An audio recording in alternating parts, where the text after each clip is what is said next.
Hello everyone, and welcome to another episode of the Daily Gwei Refuel, where I recap the latest news in the Ethereum ecosystem. I'm your host, Anthony Sassano, and today is the 16th of August, 2022.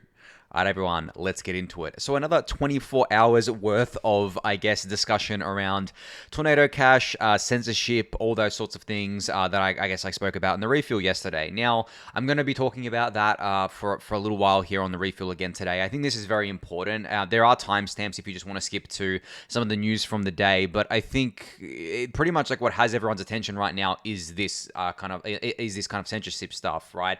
There's not really much else that's got most people's attention. And I'm not even just talking within Ethereum, I'm talking like all across crypto, right? So I put this tweet out today, which I think sets the tone of what I want to talk about, where I said, I want to be very clear on this. If the Ethereum base layer ends up engaging in permanent, and permanent is the kind of opportune word here, permanent censorship, then I will consider the Ethereum experiment a failure and I will move on. Thankfully, I believe the Ethereum community is strong enough to fight off base layer censorship. Now, I'm not going to rehash what I said yesterday, but I really do mean this, guys. Like, if for some reason the Ethereum base layer engages in permanent censorship, meaning that there are addresses on the network that permanently cannot be interacted with due to validators kind of like post-merge censoring those addresses or censoring those kind of like smart contracts or anything like that, I will consider that to be an epic failure of Ethereum, to be honest. And Ethereum is an experiment, right? So is Bitcoin. Like, all of this is an experiment. None of this is guaranteed to work, but we obviously are all betting that it will. But I would leave, and I wouldn't move on to another crypto because there's actually nothing else that interests me like Ethereum does, not even close, and certainly not Bitcoin. Like I said in my second tweet here, some of the Bitcoiners were doing victory laps, and I said, Bitcoin is prone to the same censorship risks as Ethereum is. It doesn't matter if it's proof of stake or proof of work, and if I left Ethereum, I wouldn't be moving to Bitcoin. I'd rather leave the industry entirely than do that. And the reason why is because I believe Bitcoin's social layer is fundamentally broken, and I don't want to be part of that. I would actually hate myself being part of that community. I look at it and I'm just like, I don't understand how anyone can be part of it. I feel dumber every time I read anything coming out of that community. So without ranting too much there, I wouldn't go to Bitcoin. And there's nothing, as I said, there's nothing else that would actually interest me or that actually has my attention like Ethereum does. So I would move on. I would just leave the industry. And I think that's true for a lot of people. We are in this to make Ethereum the thing that succeeds for a multitude of different reasons. I've gone through plenty of them over the years on the refuel, so I'm not going to rehash that here. But the good thing is, as I said, I think the community and the social layer that we have is strong enough to fight off this base layer censorship. I think that there are a multitude of things that we can do to fight this, from social signaling, which we've been doing a lot of lately, to technology, kind of like improvements such as PBS and CR lists and other things that I've spoken about before. So I don't think the risk is very high here of permanent censorship at the base layer.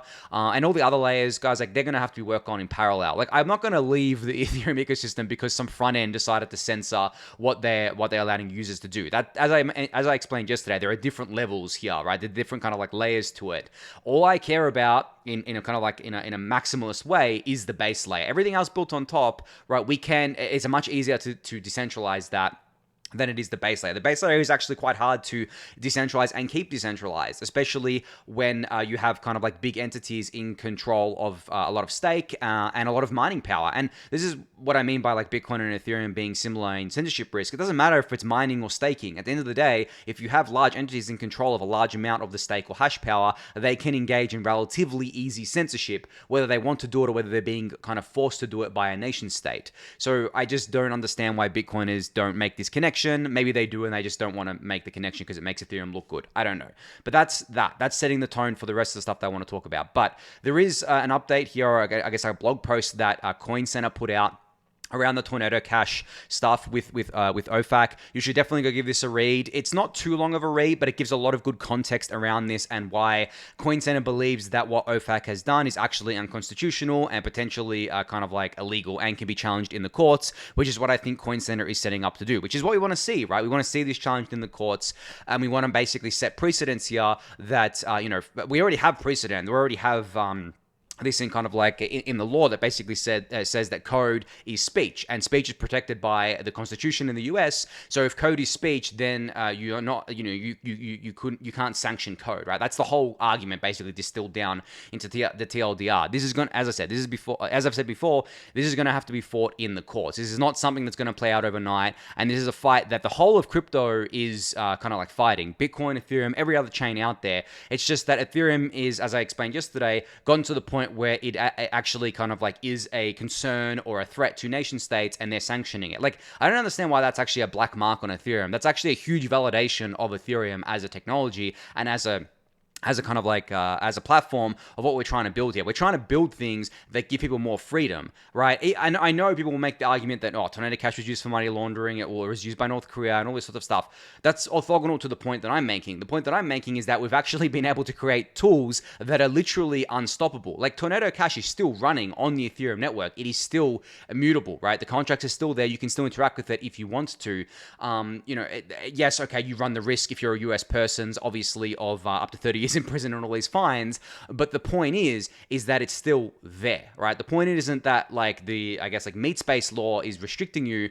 Nothing is restricting you from kind of like interacting with it on the technology side. And as I said like earlier, the base layer censorship is the only thing that could stop you from using it if it was kind of like a permanent thing that most of the network was complicit in, most of the validators were complicit in, but we have a whole social layer and we have like a whole kind of like thing, social contract behind that doesn't guarantee, but gives you really high assurances that Ethereum is going to be censorship resistant. As I said, the same is true for Bitcoin, the same is true for all the other chains. It's just what degree there is here. People will say, proof of stake and is kind of like more centralizing and less censorship resistant than proof of work. I think that's kind of like orthogonal because, for example, and I actually don't think it makes sense at all. You could have a blockchain that has one miner on it, right? One kind of like entity mining the entire chain. Well, it doesn't matter if it was proof of work or proof of stake, they could censor. Like they'd be in control of the whole chain, right? So it's all about how much the stake or hash power is distributed. With Bitcoin, there is a few mining pools that can, if they wanted to, I'm not saying they're going to do this, but if they wanted to, they could censor transactions, right? If they were forced to, they could censor transactions. Yes, miners can change pools, right? But that's the same in staking. Yes, Coinbase could censor transactions. Yes, Binance could. But once withdrawals are enabled, users can unstake and go stake somewhere else that's not censoring them, right? So, and obviously, I guess, putting your stake into centralized providers is a risk that you take on as well. Just like if you're renting hash power from someone, that's a risk too, right? You're giving your money to someone, and if they don't kind of like mine for you, or if they kind of like just take the money and run, that's a risk there as well. So there is all this kind of like risks associated with things that you do when you're kind of like delegating your hash or delegating your stake that you have to kind of like take into consideration. That's why I'm always a big advocate of solo staking or staking through decentralized kind of pools and things like that. So I just wanted to kind of clarify that as well there. But yeah, go give this blog post a read. I'll link it in the YouTube description below.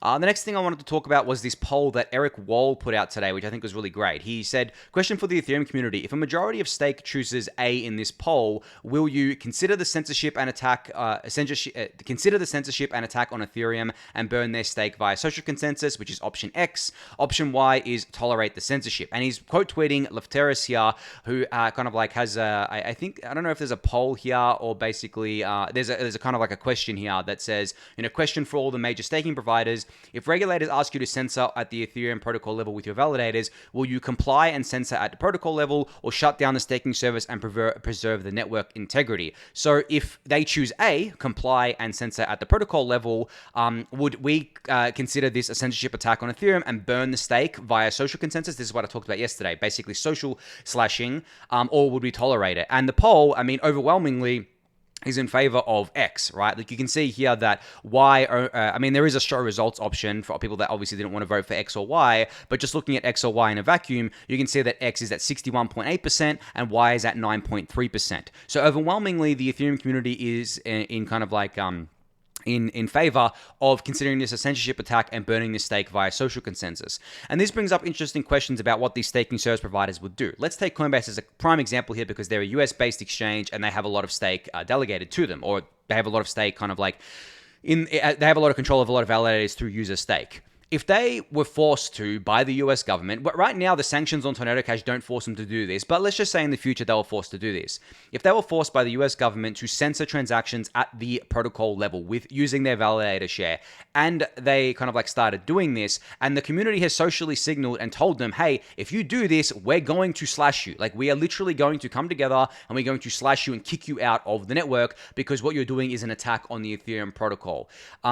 that social signal there is extremely powerful. It depends how seriously Coinbase takes that, but I think the Ethereum community is big enough and kind of like the social signaling is enough, especially from key players in the ecosystem, that this is definitely something that Coinbase is probably looking at now and being like, okay, well, this is something that we have to consider if this happens. So if they're being forced to by the US government, they have another choice. They don't have to do the censorship. They can basically turn their validators off. They can just shut them down. Now, obviously, given their share of the network, this would result in what's called a quadratic inactivity leak, which means that they wouldn't just be leaking out ETH for being offline. They would be leaking out a lot of ETH because a lot of validators went offline at the same time. And then they would eventually get kicked out of the validator set, and to re-enter, they would have to wait to withdrawals and all that sorts of stuff, and their validators would just become useless. They'd have to eat that loss as well, and that's not their loss, that's their customer loss, so they'd have to pay for that. So there is a business case here as well for Coinbase not to engage in this censorship. So you can see that these discussions don't really get had on Twitter. The Twitter lacks all this nuance. There's so much that goes into this, guys. It's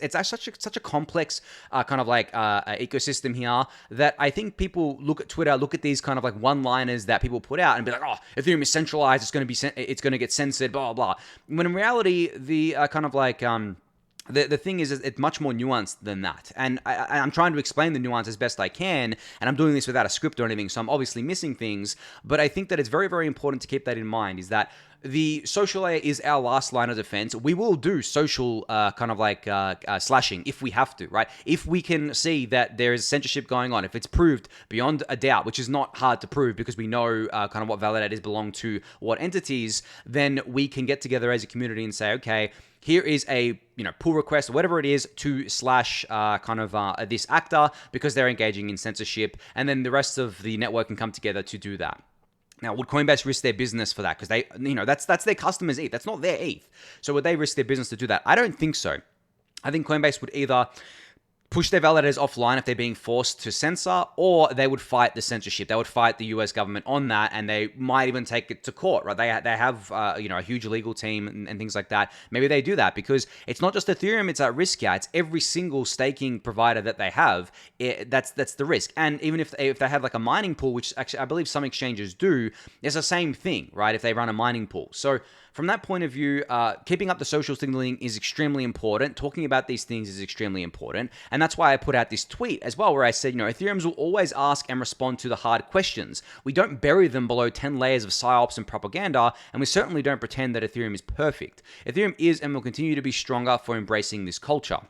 Now, I'm obviously, well, maybe not as obviously, but I'm referencing Bitcoin here because the Bitcoin community tends to bury things beneath narratives, beneath psyops, beneath propaganda, because they don't actually want to openly talk about the issues. Let's take the issue of their security budget, the long-term security budget. For years and years, I've been talking about this. Many in the Ethereum community have been talking about this. Some even in the Bitcoin community have been talking about this. How in a couple more halvenings, the Bitcoin blockchain very much runs the risk of becoming insecure because fee revenue isn't making up for the lack of block reward or for the kind of like dwindling block reward. What did the Bitcoin community do? They buried this. They said it was bullshit. They said it was FUD. They literally came out with propaganda. I have a thread that I kind of like have with Dan Held from 2019 or 2020, where he was literally sharing with me charts that he had drawn predicting that the fee revenue would go up. It was a prediction, and he was sharing them with me as if they were fact. So literally, like that's how far they went to bury this, right? Ethereans don't do that. We talk openly about this because it is paramount that we attack this head on. There's no point burying it. What would burying it achieve? Because if we bury this, if we say, oh, no, censorship isn't going to happen, there's no risk of this happening, we're fine, we're just going to rely on all the stakers being honest and not censoring and all that sorts of stuff. No, that's not how it works at all. And burying it would result in a very, very kind of like weak social layer. It would result in actual censorship at the base layer. And then the people that kind of like are in this ecosystem that want to see Ethereum be the most censorship-resistant network in crypto would probably leave. It's not just me, guys. Like I guarantee you, a lot of the people in Ethereum, like as I am, and I'm not just talking about they bought some ETH, they hold it. Maybe they use some apps. I'm talking about the strongest parts of the social layer, the core developers, the core researchers, the core community members. they would seriously have a crisis of confidence in Ethereum if there was permanent censorship at the base layer. Like, I'm not the only one. So how do we fight this? Well, we talk openly about it. We make sure that it is known that, hey, if you engage in censorship, we're going to slash you. Like, it's simple as that. And I think that Bitcoiners look at that open honesty, especially the Bitcoin maximalists, and they're not used to it. They're not used to everything being laid bare. So they automatically say, oh, look at this. Look at how openly they're talking about it. Look, they're even admitting that there's a risk of this happening. It's like, yeah, because like there is a risk of this happening. The risk is there for Bitcoin as well, but it's just because you guys don't admit that it's there doesn't mean it doesn't exist. I refuse to bury my head in the sand on this, and I refuse to give in to people who tell me, oh man, you shouldn't be kind of like signaling like that. It makes Ethereum look weak. I don't give a fuck if Ethereum looks weak from what I say or from what anyone else says. We're all about making Ethereum stronger, right? Excuse my language, but like I get pretty passionate about this. We're all about making Ethereum a stronger network and stronger ecosystem. You don't do that by burying your head in the sand. But we have Bitcoin as the classic example here. I would consider Bitcoin a failed experiment at this stage. They have buried their head in the sand for so long, right? So long that you even see like the people who were some of the most hardcore Bitcoin maximalists now having a crisis in confidence in that line of thinking and being like, oh, or maybe these people are crazy. Maybe I was part of a cult, right? Like, it gets to that point. I don't want Ethereum to get to that point, and I don't think it is even close to that point. But if we keep burying our head in the sand, or if we start to bury our head in the sand, we're going to get to that point. I'm gonna stop ranting on that point there because there's a few other things I want to get through, but I feel very, very passionately about this, and I hope that you guys do as well. And there was also something here from a Twitter account, Tux here, who said, since when did any of the anti-crypto people ever actually give a fuck about money laundering before crypto was a thing? The vast overwhelming amount of money laundering is done by banks. Besides, Tornado Cash isn't even good at money laundering. Instead of having any redeeming political values, anti-crypto people will just entirely throw out decades of electronic civil rights activism because they hate a digital ledger so much. Some of y'all truly have the dumbest, most short-sighted minds I've ever witnessed. This is an extremely good point because of the fact is anti-crypto people or crypto haters like encouraging censorship is just like, I mean, I'm not surprised by it, but it's just insane to me because they wouldn't be encouraging it if it was done in any other way, right? Just because it's crypto, apparently it's fair game, which I think is just insane. But I just wanted to kind of highlight that because, again, that's another thing that we're fighting. We're not only fighting within crypto, we're fighting the anti-crypto people as well, which sucks because these people actually write letters and kind of like have the ears of politicians, and they really are trying to get crypto either neutered in terms of like really coming down with regulations, with sanctions, things like that, or just outright banned, right? And if you don't believe me, go listen to a podcast that Bankless did with Matthew Green, where at the start of the podcast, they discussed this letter that anti-crypto people sent to Congress, basically saying that crypto, I mean, I don't think they explicitly said that crypto should be banned, but they painted crypto in the worst light possible. They basically focused on all the scams and focused on none of the good stuff as a case for them for the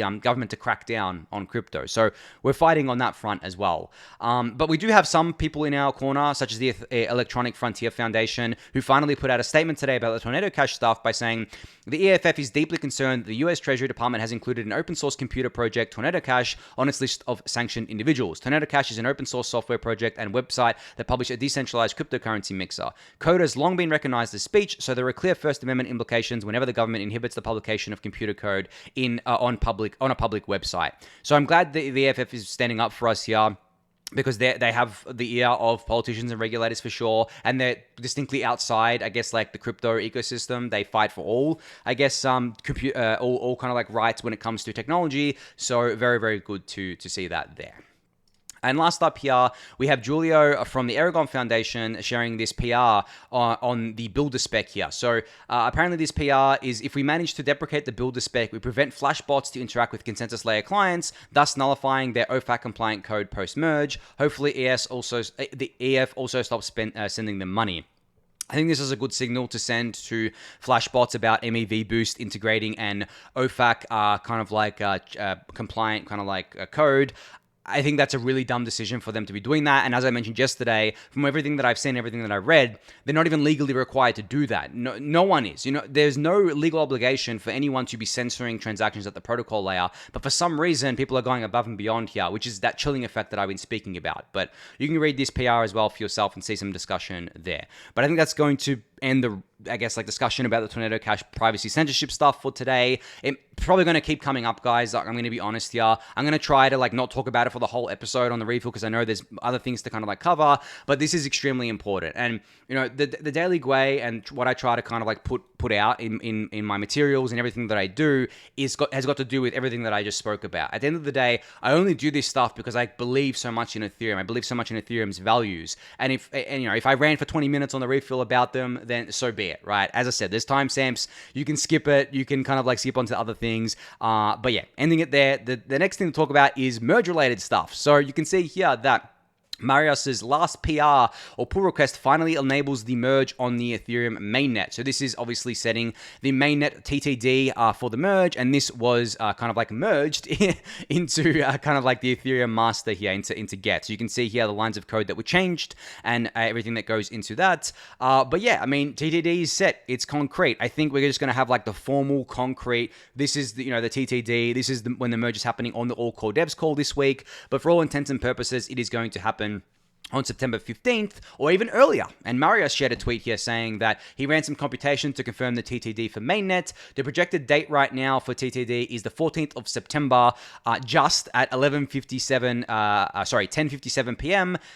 To 2 a.m. Central Eastern Standard Time. I think this is Central European Standard Time, I think that is.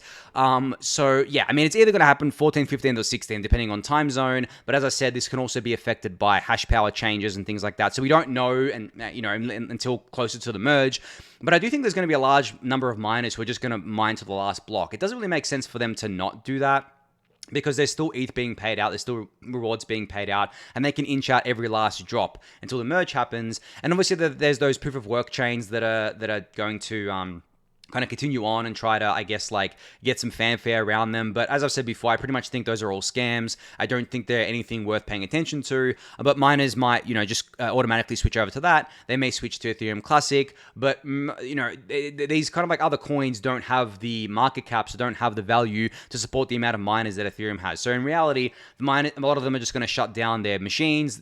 Whatever GPUs they're going to have, they're going to just sell. There's going to be a massive influx of GPUs. So if you're a gamer looking to upgrade your GPU, well, there's going to be a ton of, mining GPUs hitting the market. And the thing is that you may think that they've been damaged by being used in mining. That's actually not true. They're actually underclocked or run kind of like not at their full capacity, because that's actually more efficient for mining. So they're actually fine. And you can still kind of like buy them and be cool with them. But, it's funny, I've been actually monitoring GPU prices over the last, I guess, like year or so. I think at one point in Australian dollars, a 3080 Ti was $3,600. I think that was like the peak of the bull market, where obviously there was a lot of demand for mining.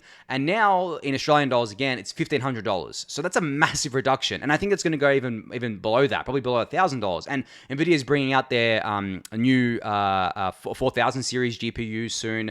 So that's going to kind of like hit the 3000 series as well. So I really do think you can probably pick up a 3080 Ti or a 3090 Ti for under $1,000, and that's new. And if we're talking about secondhand, you can probably get one much cheaper than that. I'm talking in Australian dollars, of course. For those of you, if you just want a reference here, I think the last time I checked, the Australian dollar was like 65 to 70 cents to a US dollar there.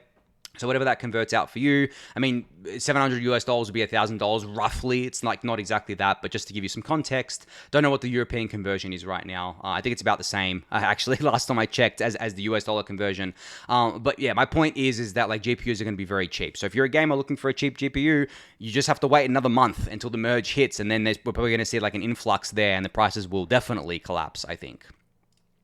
All right, so apparently Argentina's capital, Buenos Aires, is going to be running Ethereum nodes in 2023. This is pretty cool. I actually love it when, I guess, nation states are friendly with crypto, right? And I think there's nothing more friendly than running Ethereum nodes. I guess maybe the next thing more friendly would be running Ethereum validators, right? And not engaging in censorship, right? Just running an Ethereum validator as you normally would. But yeah, I think this is kind of like an obvious next step for maybe smaller nations and smaller kind of like nation states around the globe to embrace crypto. I really do think that we're going to have, over the next few decades, we're going to have a very funny kind of like thing playing out, where there's going to be, probably smaller nation states, smaller nations, and I'm talking smaller in terms of GDP, probably not population, but like smaller in terms of GDP, embracing crypto, right? Embracing kind of like Ethereum, embracing these neutral technologies, and we're going to probably see some of them that don't. I mean, you can probably already guarantee that China's not going to embrace anything open, but the US seems to be not going in the right direction right now, but maybe they end up changing course. Maybe they do go in the right direction. Because right now, as I said, like with the Tornado Cash stuff, they're definitely firmly not going in the right direction. And if it's proven in a court of law that what they did with the Tornado Cash sanctions was actually unconstitutional and potentially even illegal, then that's a huge blow to them and a huge boon for us. But as I've said, that's going to take a while to play out. But good to see these smaller nations here, such as Argentina within Buenos Aires, running Ethereum nodes and kind of like signaling that they support Ethereum from, I guess, like not just the kind of technical layer, but also the social layer. Because for them to say, hey, we're going to run Ethereum nodes is a social signal to the world saying that we think this thing is worth kind of paying attention to, which I think is really, really cool. All right, so on September 7th, there'll be Gitcoin Grants R15 kicking off, and this will be the biggest funding and building event in Web3, and it will run till September 22nd. So mark your calendars for that, but there's also this thread here from Gitcoin going through all you need to know when it comes to Gitcoin Grants R15, which you can kind of read about here, and I'll link this in the YouTube description below. So I guess like the TLDR here is that there will be a main round, multiple cause rounds, and multiple ecosystem rounds. The main round is the longest standing Gitcoin grants in support of Web3 open source software. Approved projects are open source and public goods and don't have VC funding over $500,000. So this is like the criteria here. VC funding over $500,000, don't have tokens, don't have NFTs to sell, and don't have promos for tokens / NFTs in the grants, which I think is really cool. Gitcoin has historically suffered from this, where some projects will issue a token and then still have a Gitcoin grant, or they'll have VC funding, or they'll kind of like have some form of funding where they actually don't need the grant, and that takes away money from, or it takes away matching from the people who actually do need the money. So that's always been a bit of an issue for Gitcoin, but I think they've been working on it, and I think they're getting to a place where it's actually not a huge issue anymore. But yeah, I'm definitely looking forward to this round. It's in what? The cool thing about this round, as I think I mentioned this last time, it's running through the merge. The mainnet merge transition, which is cool. But yeah, I guess like less than a month away, about 3 weeks away from now until this starts. But I'll keep you guys updated on that as it gets closer.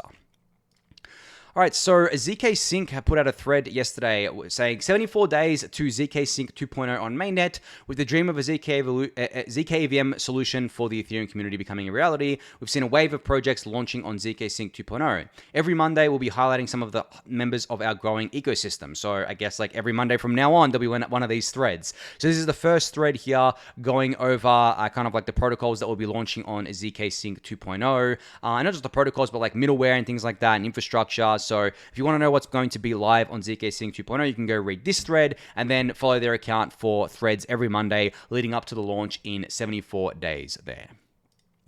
All right, finally here we have Galleon that has introduced Galleon portfolios, a low-cost way to gain simple exposure to the most popular crypto investing themes, updated and rebalanced frequently. So you can read this full release article below and also dive into the 4 launch portfolios in this thread. So these are being built on token sets, of course, on set protocol. So there is one called Merge, which is this portfolio allows holders to capture the performance related to the highly anticipated Merge event on Ethereum, moving the network to proof of stake. We provide exposure through STETH, staking providers, and DeFi, which you can check out here. SPI, which is a synthetics ecosystem index. Fees, which allows holders to invest in the top 5 protocols and networks, generating organic, consistent fees to the project stakeholders in some capacity. This is based on mainnet and plan to release other network variants soon.